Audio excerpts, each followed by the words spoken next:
അപ്പോൾ നമുക്ക് സിക്കിമിലുണ്ടായ ഒരു അപകട വാർത്തയുണ്ട്, അതിലേക്ക് നമുക്ക് പോകാം. ദക്ഷിണ സിക്കിമിൽ നിർമ്മാണത്തിൽ ഇരിക്കുന്ന ടീസ്ത ജലവൈദ്യുത തുരങ്കത്തിൽ മീഥെയിൻ വാതക സ്ഫോടനവും മണ്ണിടിച്ചിലും 7 പേരുടെ മരണം സ്ഥിരീകരിച്ചിട്ടുണ്ട്. കൂടുതൽ തൊഴിലാളികൾ കുടുങ്ങിക്കിടക്കുന്നു എന്നുള്ളതാണ് വിവരം. നാഥുല അതിർത്തിക്കടുത്ത് സാമർഡെങ്കിൽ NHPC നിർമ്മിക്കുന്ന ടീസ്ത സ്റ്റേജ് 6 പദ്ധതിയിലാണ് വൻ അപകടമുണ്ടായത്. വിവരങ്ങളുമായി നന്ദഗോപൻ ചേരുന്നു. നന്ദഗോപൻ, വലിയ അപകടമാണ് സിക്കിമിൽ ഉണ്ടായിരിക്കുന്നത്. കൂടുതൽ വിവരങ്ങൾ.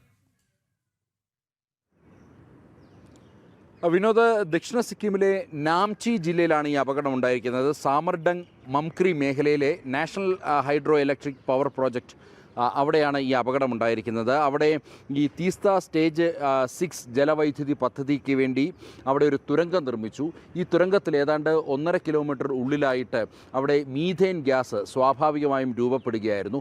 ഈ മീഥേൻ ഗ്യാസ് നീക്കുവാൻ വേണ്ടി, അല്ലെങ്കിൽ അത് പുറന്തള്ളുവാൻ വേണ്ടി നടത്തിയ പ്രവർത്തനങ്ങൾ അത് വലിയൊരു അപകടത്തിലേക്ക് കലാശിക്കുകയായിരുന്നു. പെട്ടെന്ന് തീ പടർന്നു പിടിക്കുകയായിരുന്നു. ഈ തീപിടുത്തത്തിൽ അവിടെ വലിയ രീതിയിലുള്ളൊരു മണ്ണിടിച്ചിലും ഈ തുരങ്കത്തിനുള്ളിൽ ഉണ്ടായി. ചില തൊഴിലാളികളൊക്കെ തന്നെ രക്ഷപ്പെടാൻ സാധിച്ചു. എന്നാൽ ഈ NHPCയുടെ ഉദ്യോഗസ്ഥരും അതേപോലെ തന്നെ കരാർ കമ്പനിയിലെ ജീവനക്കാരും ഇതിന് ഉള്ളിൽ അകപ്പെടുകയായിരുന്നു.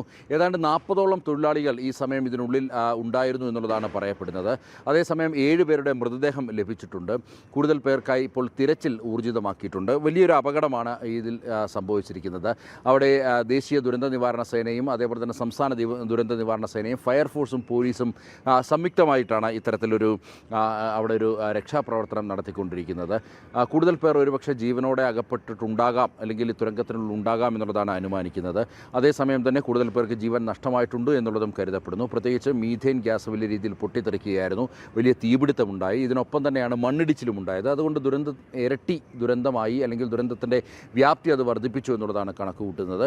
ഏതായാലും രക്ഷാപ്രവർത്തനം, അല്ലെങ്കിൽ ഇവർക്ക് വേണ്ടി ഉള്ളിലകപ്പെട്ടവർക്ക് വേണ്ടിയുള്ള തിരച്ചിൽ തുടരുകയാണ്. ഏതാണ്ട് 1.5 കിലോമീറ്റർ, തുരങ്കത്തിൻ്റെ 1.5 കിലോമീറ്റർ ഉള്ളിലാണ് ഈ അപകടം എന്നുള്ളതാണ് ഈ രക്ഷാപ്രവർത്തനം ഏറെ വൈകിപ്പിക്കുന്നത്. വിനോദ്, വ്യക്തമാണ്. സിക്കിമിലാണ് ജലവൈദ്യുത തുരങ്കത്തിൽ വലിയ മണ്ണിടിച്ചിൽ സ്ഫോടനമൊക്കെ ഉണ്ടായിരിക്കുന്നത്. അവിടെയാണ് 7 പേരുടെ മരണം സ്ഥിരീകരിക്കുന്നത്. അവിടെ രക്ഷാപ്രവർത്തനങ്ങൾ തുടരുകയാണ്.